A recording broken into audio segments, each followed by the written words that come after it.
மதுரை மீனாட்சி சுந்தரேசுவரர் திருக்கோவில் தெப்பத் திருவிழா தெப்பத்தில் தண்ணீர் இல்லாததால் நிலை தெப்பமாக கொண்டாடப்பட்டது. மதுரை மீனாட்சி சுந்தரேஸ்வரர் கோவில் தெப்பத் திருவிழா கடந்த 5ஆம் தேதி கொடியேற்றத்துடன் துவங்கியது.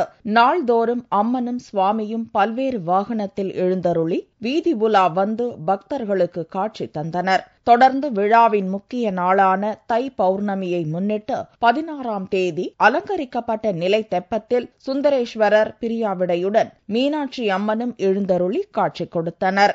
வண்டியூர் மாரியம்மன் கோவில் அருகில் அமைந்துள்ள தெப்பத்தில் 1 மாதத்திற்கு முன்னதாக வைகை ஆற்றிலிருந்து பிரதான வாய்க்கால் மூலம் தண்ணீர் கொண்டு வரப்பட்டு தெப்பத்தில் தண்ணீர் விடப்படும். ஆனால் இந்த ஆண்டு பருவமழை பொய்த்து போனதாலும் வைகை ஆற்றில் தண்ணீர் இல்லாததாலும் தெப்பத்திற்கு தண்ணீர் கொண்டு வர முடியவில்லை. இதனால் தெப்பம் வறண்டு காய்ந்து போன நிலையில் தெப்பத்தில் நிலை தெப்பம் அமைத்து சிறப்பு அலங்காரத்தில் சுந்தரேஸ்வரர் பிரியாவிடையுடன் மீனாட்சி அம்மனும் எழுந்தருள பக்தர்கள் சுவாமி தரிசனம் செய்தனர்.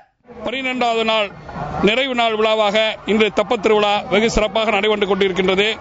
இந்த தைப்பூசத்தை ஒட்டி நடைபெறக்கூடிய இந்த தெப்பத் திருவிழாவிலே பக்தர்கள் நல்ல முறையில் தரிசனம் செய்வதற்கான அனைத்து ஏற்பாடுகளும் சிறப்பான முறையில் செய்யப்பட்டுள்ளது என்பதை அன்போடு தெரிவித்துக் கொள்கிறோம். நாங்களும் ஒரு 30 வருஷமா தெப்பத் திருவிழா பார்த்துக்கிட்டு இருக்கோம்.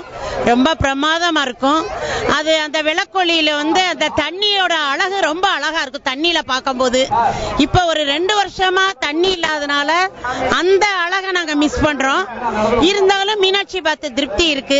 இருந்தாலும் அடுத்த மழை பெஞ்சு நிலத்தடி நீர்மட்டம் ஏறி நல்ல தண்ணியோட அந்த அழகு விளக்கொலியில அந்த மீனாட்சியை பார்க்கணும்னு நாங்கெல்லாம் ஆர்வமா இருக்கோம். அந்த அழகை நாங்க எங்க பிள்ளையெல்லாம் பார்க்கணும்னு நாங்க ஆசைப்படுறோம்.